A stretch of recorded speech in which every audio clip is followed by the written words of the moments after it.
You're listening to Self-Conscious with Chrissy Teigen, an Audible original podcast. Join me as we explore the cutting edge of health, wellness, and personal growth with the world's leading experts and thinkers. From inspiring stories to actionable insights, our conversations aim to help you lead a healthier, happier, and more productive life.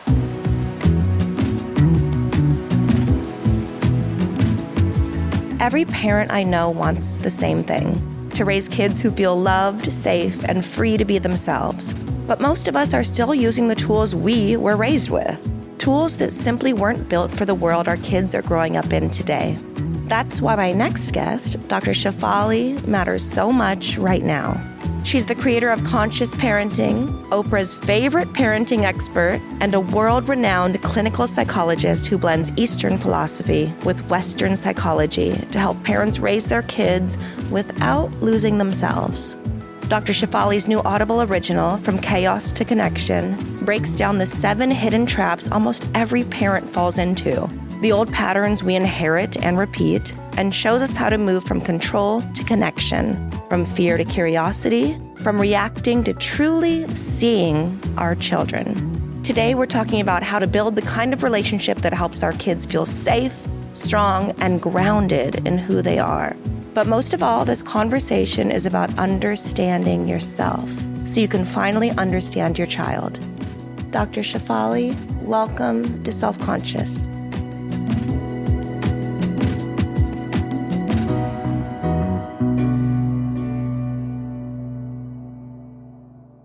Dr. Shefali, congrats on your Audible original. Yeah, I'm so excited. Congrats. First of all, the topic is very near and dear to my heart. Do you have children? Yes. So I have a 22, 23-year-old daughter now. I've been doing this work since she was born. Oh, beautiful. So I'm so excited about this Audible original because I just packaged the key principles that parents can follow in a very easy way. Mm-hmm. Just listen to it on their drive to school or to the supermarket. And these are just daily reminders that we need as parents to come back to the present moment, to embody attunement and mindfulness, because our children can unravel us. If people don't know your work, what is conscious parenting and how is it different from the way most of us were raised?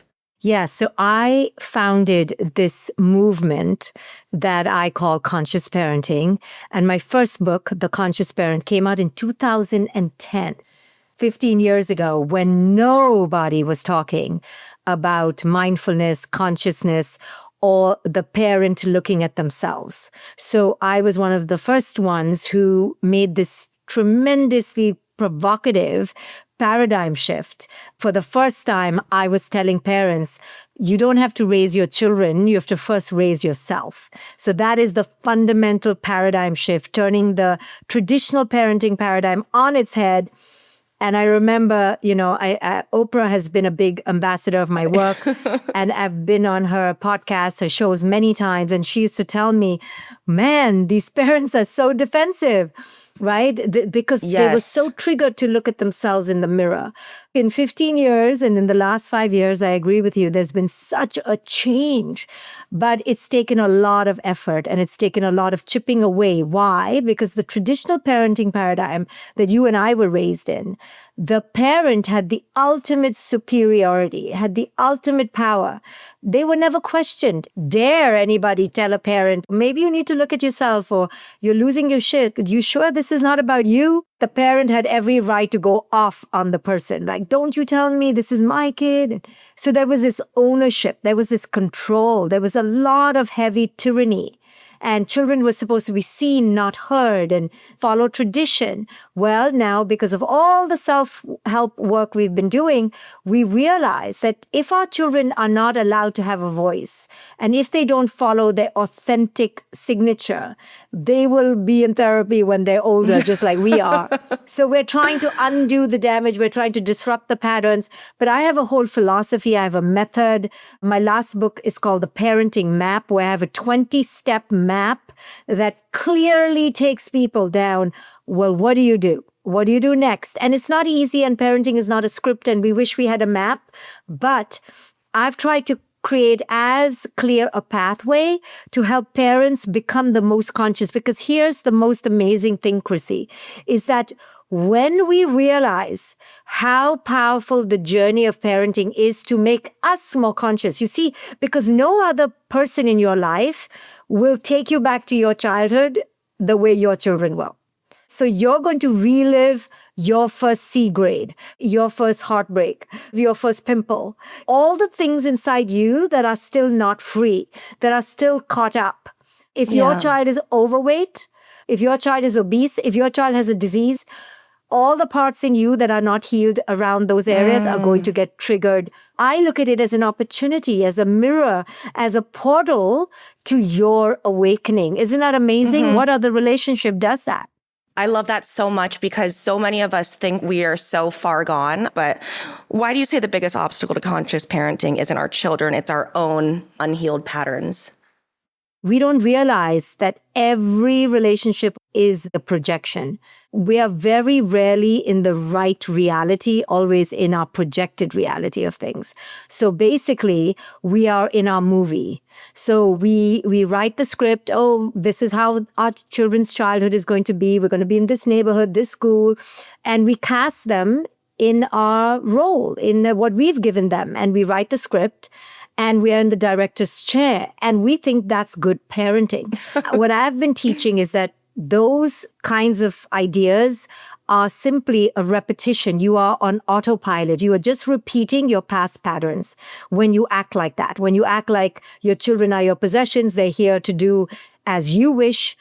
But real conscious parenting is to realize that the child before you has a unique signature, of definite blueprint. And your job is to keep them authentically connected to that blueprint as possible. That's what authenticity is. Authenticity is a true alignment between our external persona and our internal state of being. We want our children to be authentic. To be authentic, we need to not dislocate them to become a puppet of our imagination. So we want to keep them as aligned as possible to who they are. And as you must have noticed and observed in your life, our tendency is to keep casting people into our fantasy. You know, oh, look, my child can hum a tune. Let me enroll them in singing lessons, right? Oh, look, my kid is strong. Let me make him a boxer. We're always trying to make something out of our children. That comes from our unhealed patterns of wanting significance, wanting the medal. We want to be seen so badly that we're contouring our children into an object for us to get validation, to say, hey, mommy, daddy, do you see I'm not a loser? Until we can really see that, we won't go deep in our own awakening. That we're using our children and using ourselves really to get crumbs of validation we never got as children. What age would you say that real parenting begins? It depends what you define as real parenting, but it is very much in the early years of infancy. Even though their eyes are shut and they look like a blob that poops and cries, bonding is taking place in utero. They are constantly connecting. Children learn through connection, through their relationships, and they don't need a lot. So if you're a single mother listening and you don't have a lot of things in your house and possessions, guess what? They don't need things. They need consistent, secure caregivers who are attuned, present, and attentive. So the best parenting is for free. Right? You don't need a lot of money. You don't need a lot of sophistication. You don't need fancy trips. You don't need a big tree and things under the tree at all. Children don't care about this. Children care that they have a consistent, reliable, predictable, safe caregiver. And if you do that for 7 years or 10 years, your kid will be, to the best possible potential, immunized from addiction, violence, depression. Now, I'm not saying it's a guarantee because there's a genetic component to many things, but you've created a strong foundation for them. Well, like you said, there's no guarantee. And I really don't remember a lot of my childhood, but I know that I had a mother that didn't touch or hold me often. Diapers were left on for days, and that has affected me to this day, despite not having any memory of having a parent that didn't do that or did do that or whatever. But that is what fascinates me about all this, is it really, you're right, it starts so little. And even though I'm not going to ever remember those times, the fact that they happened did something to me. It's so fascinating. It is fascinating and something we have to have compassion for you especially, but also for that mother who wasn't mothered herself because she had nothing to give, right? You can only give what you have in abundance. So this mother of yours was really an unmothered soul herself. She didn't know how to do this. If she knew, she would not have done it. So this is your legacy now, to own what pain you came from, but to rewrite the script, to alchemize it, transform it, transcend it, disrupt the patterns. And that's what you're doing now. And that's the best we can do. We're not looking to be flawless. We're not looking to be perfect. There's no such thing, but we're looking to disrupt toxic patterns. Your Audible original talks about these 7 hidden traps. Which trap do most parents fall into without realizing it? The most insidious one is that they control their children and don't think they are. They think it's love and care. And I'm controlling my daughter till just before, like 2 hours before, and she's 23 almost. And she has to keep reminding me, Mom, that's you. That's not me. I'm not you. You know, I go, thank you. You aren't mine. You're not my puppet. And I think the other really sneaky one is we want our children to be happy. I dread the day I have to deal with heartbreak, watching their faces fall, or them going through trauma and toughness and having to buck up and still go to school despite having big feelings and big emotions. And I always thought that you're right about the controlling part too, by the way, because I think parenting is really going to get hard when you just have to release them and let them fly.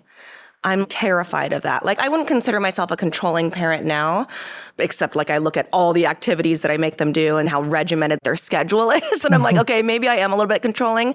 You must have it hard having a 23-year-old flying out there on her own now. What is that like? I can't wait. She's actually not flying. She's clinging to me. Yeah? She's so happy to be at home. And I'm good. Are you kidding me? Go already. Yeah, I'm the opposite kind of mother who's so ready. I've been ready. Well, that means you did an incredible job. Yeah, sometimes you can do too much. But what you're saying is powerful because seeing our children in pain hurts us so much. And part of the reason why it hurts us is because when we went through pain, no one was there to hold us. Our pain was deeper, harder, stronger than our children's because we've been there. So it's different pain because you didn't have anybody to hold you. You've been with your kids, so already the pain is different. But we project our pain onto our children. Oh my goodness, they're going to feel what I felt. And they simply won't because you've been a different parent than the one you never had. So you have to realize that you're projecting. And as long as you can always remember that, am I projecting? Oh, there I go again. I'm creating my own movie. And if you can just have the possibility that what you are imagining they are going through is not what they're going through. Just open yourself up for every human. You think you know what people are going through and you impose your ways. Well, they are not you. But I think for you, in letting them fly, your own abandonment is going to get triggered. Somewhere you're going to remember being abandoned. And it's going to feel like a personal thing when they don't want to be with you versus a healthy thing. And you have to brace yourself for when they say, I hate you, or I don't want you. You have to practice that, or you have to be exposed. Tell your therapist to expose you from now on. So you get used to it, that it's not you. It's not you. You honestly, you know me so well because that is exactly what is going to happen. So if you can realize that, then when your child is unhappy, but you're right there, you're absorbing the shock, holding them, witnessing them. Which is so hard sometimes. And I get really frustrated with myself because my son can get in crazy moods every once in a while, like they all do. He's 7 years old and big feelings will appear. And I have to fight that within myself since I'm not used to being coddled. Even in adulthood, nobody really held my hand through anything. Sometimes I'm literally watching him screaming and I have to break free of myself and what I feel to do. My impulse is to honestly be toughen up and get it together, slap a smile on. And then I'm like, no. That is what you had to do. That's not okay. People don't talk enough about how challenging it is to go against every urge from your own childhood and be no, I must be a different person right now. And it almost feels fake. It feels so fake, like you're this robot, and the mindful, conscious way feels like bullshit because you're like, I'm totally faking it. I really want to run away right now. I want to scream right now. I want to throw this kid into the closet. And I have to go, ooh. Right. But what you're doing now I in have that to be moment, now I have to be soft. I have to sit down and hold him. And then the only thing that kind of makes it better is realizing like, oh my God, this is working. He did need this. Okay. And then hopefully I do that enough times to where I'm like, okay, this is in me now, to where it won't feel so fake and unusual to me. And I don't have to be this hard, tough person on him. I'm hoping that it'll happen enough that it gets easier. well, not only will it get easier, you're actually rewiring your internal mother for yourself. He's actually helping you reparent yourself, which is what I teach. The core of the conscious parenting method is helping you reparent yourself. Every time you lose your shit, it's a mirror to something stirred inside me. Every time I react like this, it's a mirror to how I must have been treated as a child. Wow. So when you have that instinct, toughen up, man up, get up, that was actually what was told to you. So now you're getting a window into how you were treated. So now it's an invitation to be so lovely to the little Chrissy who never got this. But what an amazing thing you're doing for your child, breaking these generational patterns. God, nobody talks about how hard it is to do the complete opposite of your own urges. It's so crazy. Oh my God. This is what mindfulness is, right? Yeah. Mindfulness is taming the impulsive mind. It's creating the transcendent mind that can observe the base mind that is conditioned. That mind that is pulling you to be neglectful and rough and tough.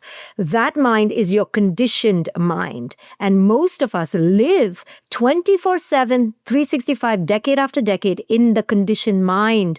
Most people are living there. They have no idea that there's another possibility. So imagine what traps and what prisons they live in. And the rest of us who are kind of getting mindful and breaking free, we're like, look at them. But I have great compassion for people who are still stuck because that's all they are. The ones who are spewing racism, the ones who are spewing hatred. I don't condone them, but I can see that they're stuck. You can have compassion for everyone who's hurt you now because you're seeing how hard it is to break the pattern. It is so difficult.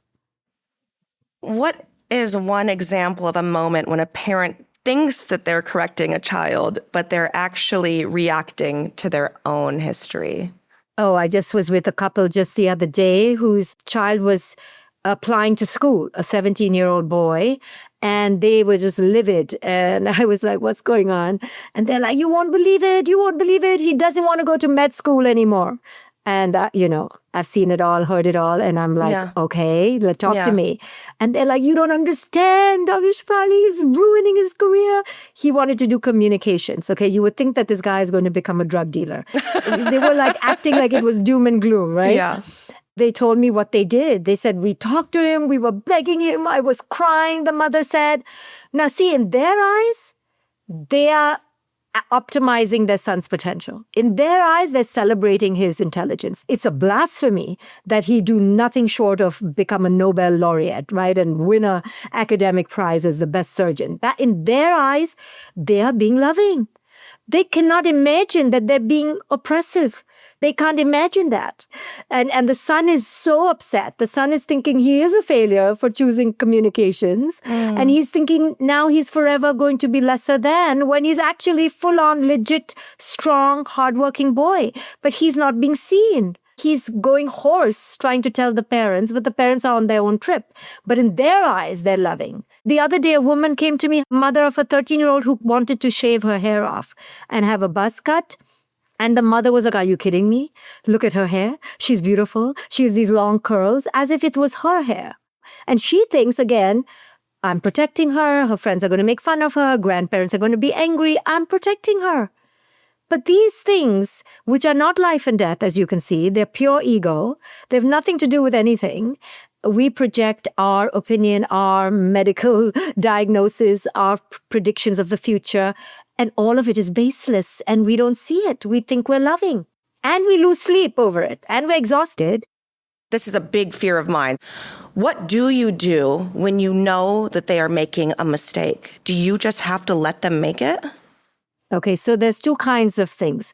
There are red flag behaviors, self-harm, drugs, vaping, alcohol, chronic absences from school, addicted to a screen, in the wrong company, and things like that, which are now looking to be out of the norm and are disrupting his normal functioning. You can tell he's not healthy anymore.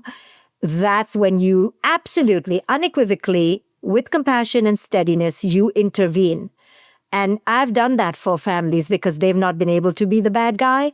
And I can't really be the bad guy in my family either, but I would hire somebody else. So they hire me to be the bad guy because I can come in and break the pattern and be the interventionist. So we need help. We need support. No problem. But the rest of the behaviors, like cutting my hair, or I got a C grade, once in a while, or I want to study communications and not computer science, this shit is like green flag stuff, which is probably a parent problem, not a child problem. So then I help the parent to dig in and discover why it is that they're so enmeshed, why it is they're so triggered. With a lot of love, I do it, of course, but I shake them up, I wake them up, and then they go, oh my God, this is because my sister and I were never allowed to play the piano, and now I want to play the piano. Right? They immediately discover why it's such a problem, because I show them in real time, it's not a problem. So why is it a problem? Oh, it's a problem in my imagination because of my story. There's a difference between stories we've created and real problems. Many parents believe discipline equals control. How can you help them rewire that belief? The term discipline has been bastardized. We've tarnished what it should mean because of traditional parenting, which follows the Bible, spare the rod, spoil the child. That kind of ethos has given parents carte blanche, superior tyranny that they can do whatever they want to their child. I didn't like how you looked at me. Come here. Let me punish you. Let me take away your things. It just gives the parent this dopamine hit of like, I can do what the hell I want with you. And most of our traditional parenting was based on this ego trip. I'm the parent. I pay for everything. Just give it back. I gave you an iPad. Give it back to me. Oh, really? I'll break your iPad. I'll break it on your head. It's just a power trip, right? Traditional parents were really abused by their traditional parenting. So they are now going all to town, being the little mini God that they can be with their children, right? Yeah, I've definitely ripped a PlayStation out of the wall before and thrown it in the trash. Right. The same PlayStation that we gave them, right? That you gave them. Yep. And now you're like, oh, really? I'll take it back, right? And it gives us a little dopamine hit of, just a little artificial power. But it's really because we don't have inner power. The kind of work that I teach parents to do with their children has to do with accessing our inner power so we don't have to exercise stupid, arbitrary, senseless, mean-spirited, shaming outer power. And if you look at the narcissists in our world who are leading our world today, they all love to exercise outer power because they don't have inner power. And that is where it starts from when you start shaming your children. Now, listen, I've done everything in the book too. Like I've snatched things, taken things, yelled at. But I know that's because I have actually been out of control. So discipline is actually, the traditional discipline is a sign that you are out of control, not in control. Now, true quote unquote discipline would involve not letting the child get away with things, but talking about real life consequences. If your child hits you, a real consequence is you feeling the pain of it. Now, if you have a 3-year-old who hits you, obviously you don't feel much, right? But you want the child to learn the consequence of hitting someone is that you hurt someone. So then you do a little acting, developmentally appropriate. You teach the child, you hit me, it hurt me. And let's get a Band-Aid, be a doctor, let's go take care. Now I have to lie down. Now you lost your play buddy. We teach them the real life consequence in bite sizes, in little pieces. And I teach parents to role play because through the play, we can teach quote unquote discipline. We can teach boundaries. We can teach consequences. So the two things I teach parents, number one, if it's red flag behavior, seek help. Number two, teach real-time consequences. So if you have two siblings fighting, stop them right there and let them talk about what they are truly feeling. If your child steals something from the shop, teach them that that is going to cause the shopkeeper pain. We're going to take care of it right here, right now. Oh, you lied to me? Okay, now let's take care of the wound that is caused in me. I don't know whether to trust you now. Help me trust you. And you do all this before your child even turns 12 years old, right? You're doing this all the first 12 years. And the third thing I teach is conscious boundaries. A mother came to me and she was complaining that her 9-year-old kept leaving the lights on. To me, it's not a big deal, just shut the light. But to this mother, it was a big deal. As I teach people, they have choices. Conscious boundaries is about you making a choice. And your choices are change something or accept it or leave it, like ignore it. So she wanted to do something. I'm like, okay, what do? You can keep begging your child, put off the light and get angry, punish them, take away the iPad, their shoes. But that has nothing to do with the connection of the freaking light. What do you do with the light? Take out the light bulb. Then you've ended the problem. A conscious boundary is if I keep giving you my car keys, Chrissy, and you keep taking my car and you keep fucking it up, sending it back with a dent, I have a choice. One is to yell at you and beg you, please don't do it, please don't do it, but you keep doing it. My next choice is don't give you the keys. Chrissy's going to be upset, but a conscious boundary is something I get to create. So when I told the mother to take out the light bulb, she was like, what kind of intervention is that? I said, that is the most brilliant intervention in the world. Everything will stop. And so she did it. And she's like, oh my God, my daughter cried and called me the worst mother. She was horrified. She told her friends. And guess what? She never did that again. It stuck with her so clearly that when the mother put it back, because they entered a trial period, okay, let's try, the daughter never messed with her again. Instead of saying, don't eat the cookie, it's, oh, I just won't buy the cookie anymore. I'm going to take this into my control. You see, what a difference. But then you stop fighting with your kid.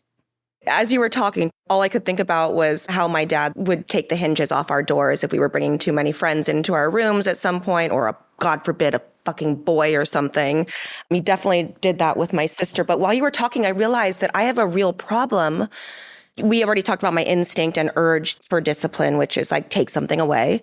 I also do this thing, though, that I genuinely live my whole life never wanting people to feel bad. So like, I never want to like hurt anybody's feelings. I've just like grown to be like a people pleaser. Oh, yes, my whole life people pleaser. And I've seen it manifest into not wanting to even like hurt my children's feelings by being like, ouch, that hurt mama, because that would make them feel bad. And then they'd feel sad and I would feel sad. So I think I'll just take it. And then I realized my dad was like that. He can say one word now and it'll send like a chill up my side. But he always felt so bad for disciplining us in any way. And then the tears would come. And I'm wondering if that is where it comes from for me then.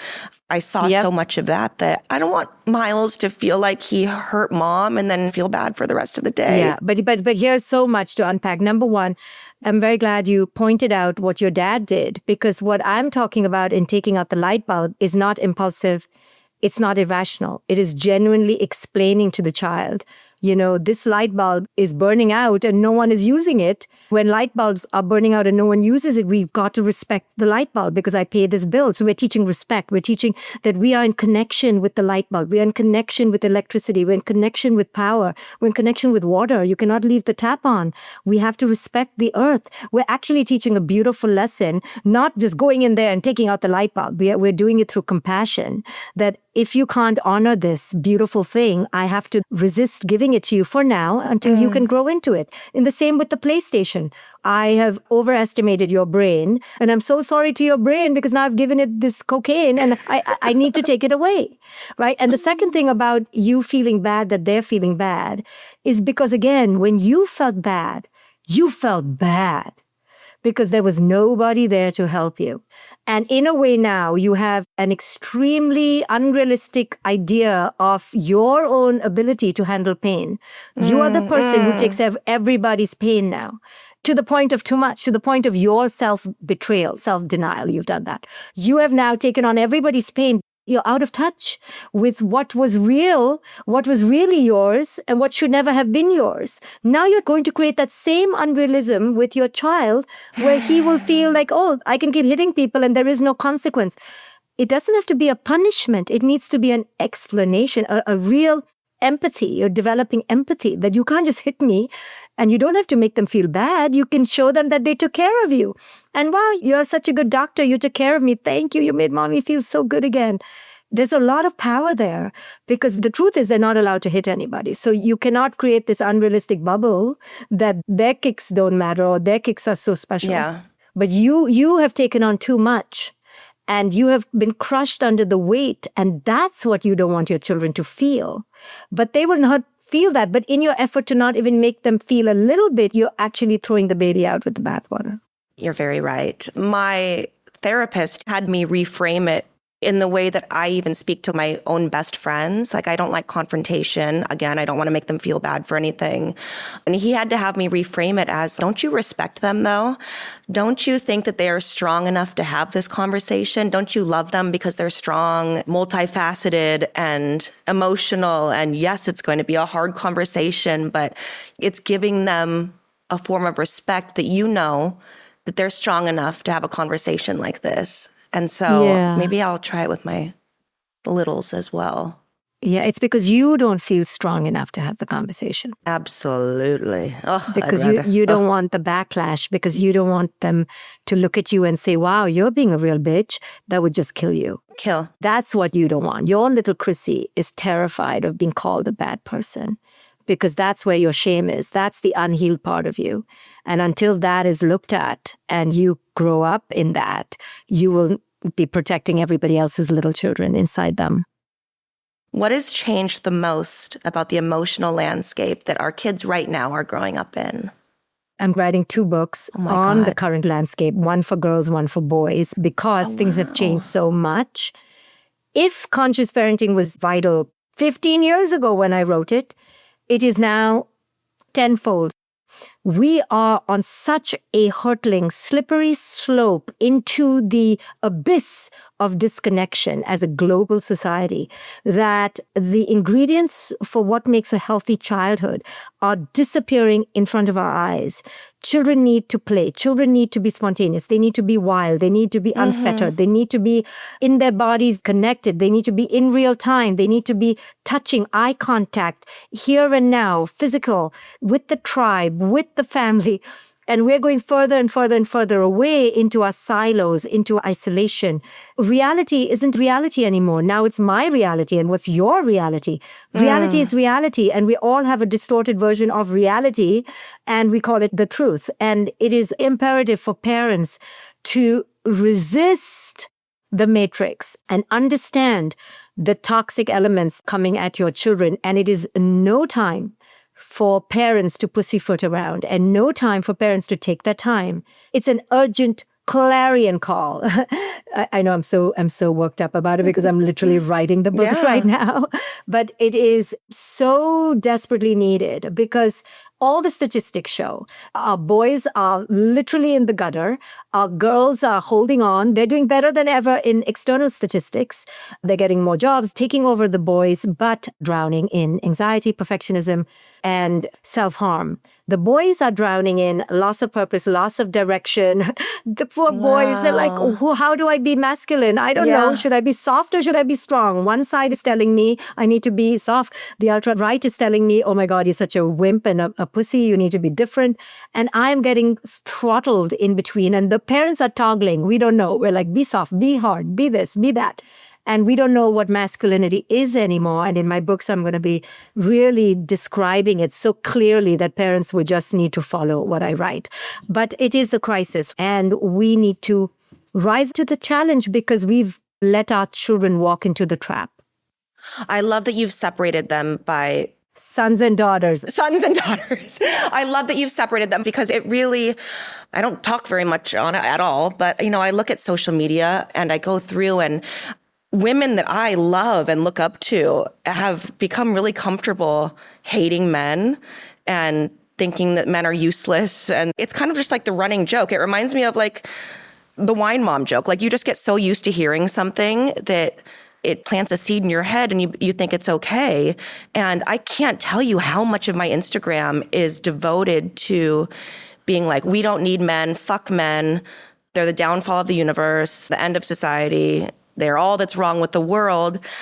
I cannot imagine what that is like for a young boy to hear at this time. Like, girls are definitely, it's going to be taken wrong, but girls are winning in that regard. Women feel so powerful and strong and empowered now, but we are killing our boys. Like, I can't imagine what it feels like for them to hear that. And then to also, I can't imagine getting used to hearing that to where it doesn't mean anything anymore.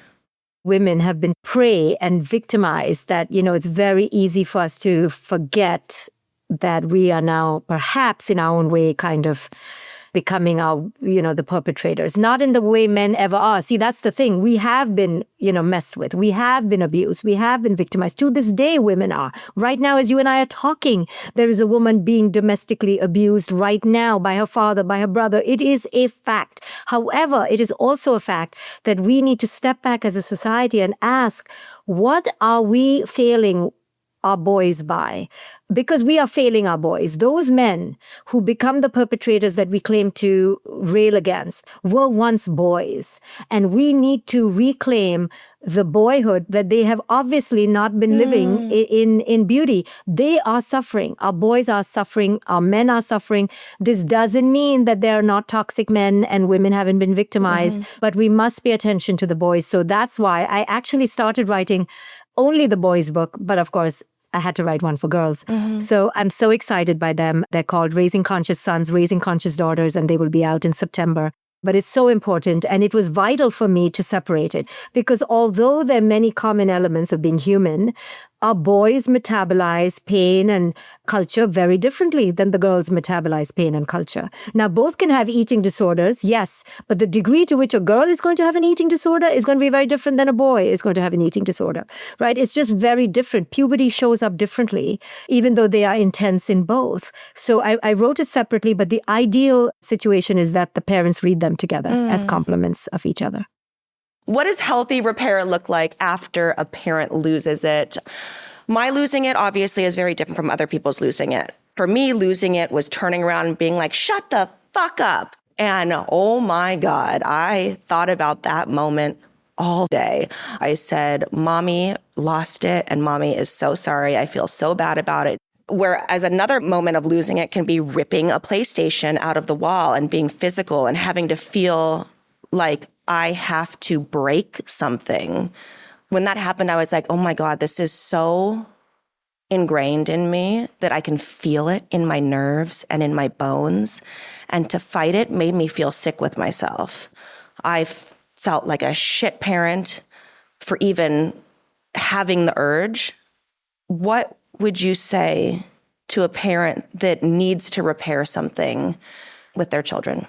Every parent gets triggered by their children. It is a chaotic, mad, feral, uncontrolled world. The more children you have, the crazier you're going to feel.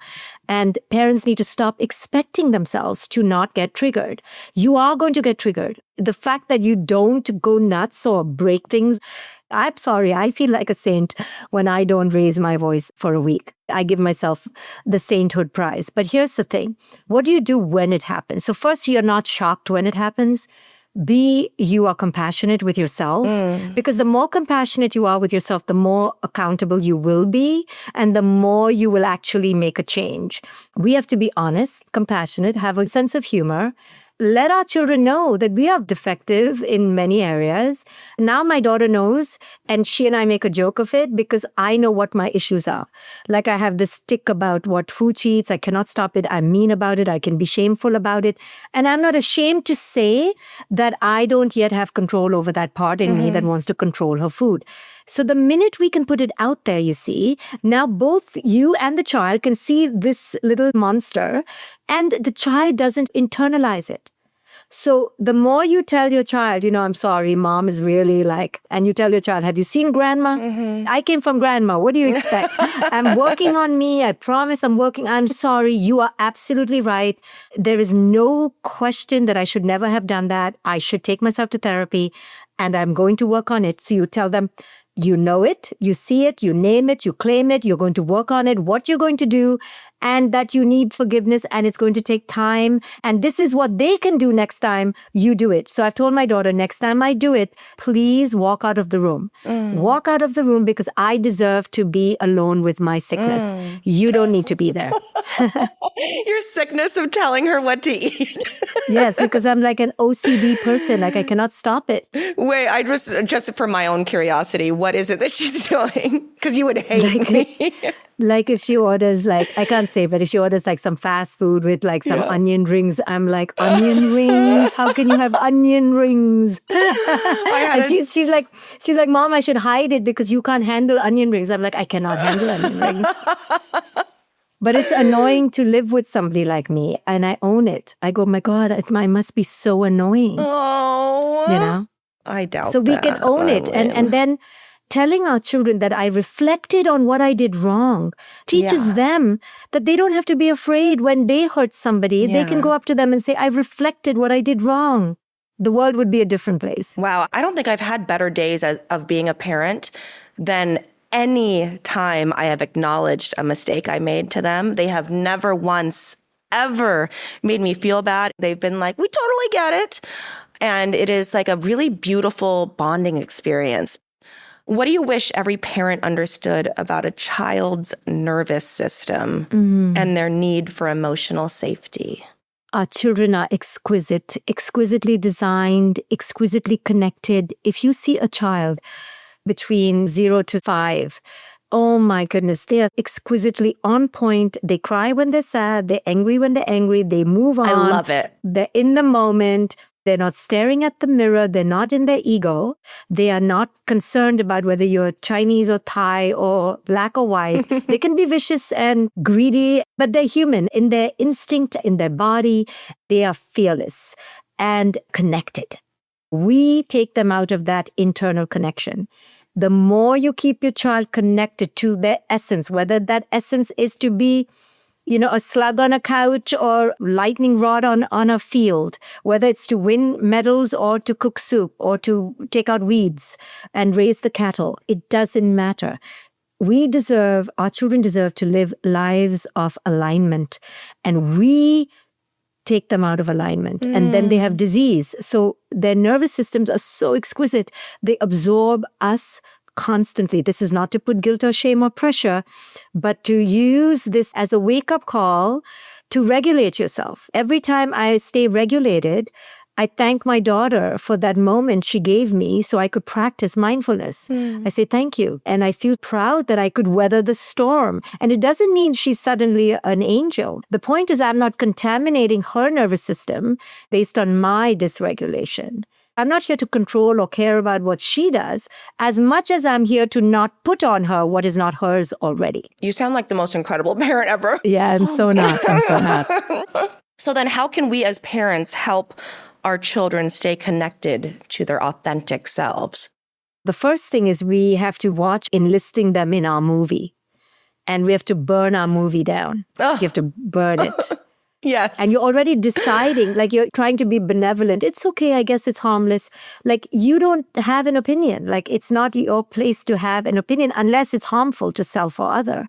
And even then, after 21, what can you do? Your movie is creating judgment and conditions you don't realize. So keeping a child aligned to their authentic self means burning down your movie and entering who it is they are.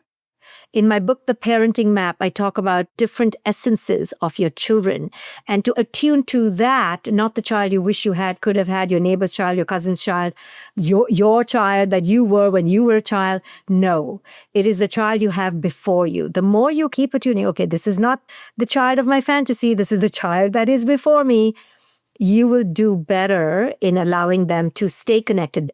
I'm finding myself feeling so bad for people that have a mid-teenager and feel like they already messed up. You have not fully finished messing up. So there's a lot more. So at least let's not mess up more. And then we can empty the ocean with a teaspoon. It may feel like an ocean with a teaspoon, but let's start emptying it out.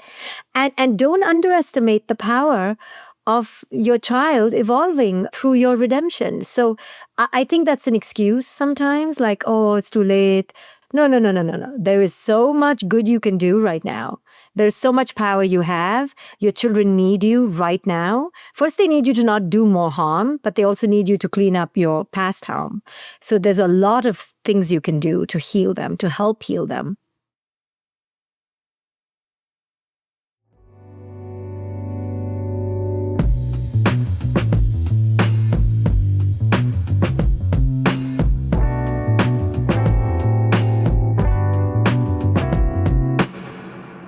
And now for the toolkit.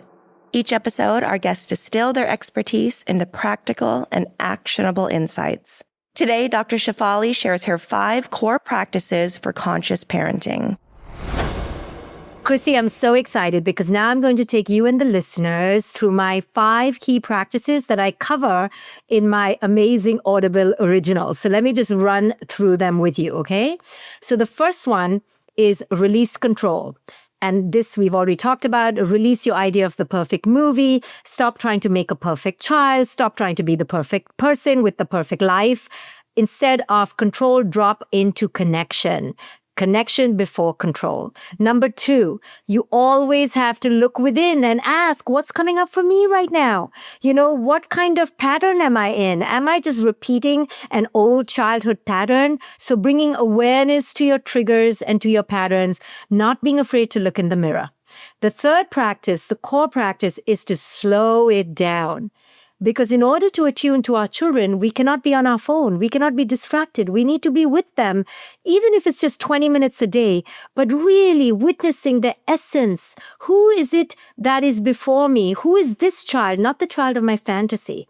Number 4, we must try as far and as greatly as possible to teach our children how to collaborate with us, to teach our children that they are our partners. We are not their tyrants. We are not their rulers. They are our partners. So we try to build agreements. We try to create collaborations. We write these contracts and we build respect this way so that they have a voice and they feel a sense of sovereignty and ownership. And the last most important thing is you have to prioritize your healing, because your inner child matters more than your real child. I'll tell you why. Because every time you're triggered with your real child, it is really constantly about your inner child needing some attention, needing some parenting, needing some mothering. So we have to look at ourselves as the first most important child that we have to raise. Thank you so much for being here on Self-Conscious. You're Thank a doll. you. Bye, Thank everyone. you. You're so Thank wonderful. you. Thank you so much. You're welcome. You're so lovely.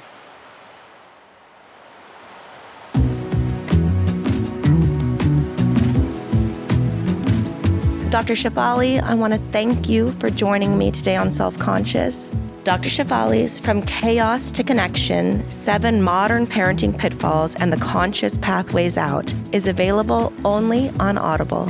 Until then, tune in, turn on, and feel better. This is Chrissy Teigen, and you've been listening to Self-Conscious, an Audible original podcast. This has been an Audible original, produced by Audible, Q Code, and Huntley Productions. Hosted by Chrissy Teigen, written and executive produced by Jimmy Jelinek. Executive producers for Q Code, Shen Yen Hu and Alexa Gabrielle Ramirez. Executive producer for Huntley Productions, Chrissy Teigen. Executive producers for Audible, Andy Beckerman and Stacy Creamer. Recorded and engineered by Ben Milchev. Filmed by Bridger Clements. Production coordinator, Brian Coulter. Edited, mixed, and mastered by Ben Milchev. Head of Creative Development at Audible, Kate Navin. Chief Content Officer, Rachel Giazza. Copyright 2024 by Audible Originals, LLC. Sound recording copyright 2025 by Audible Originals, LLC.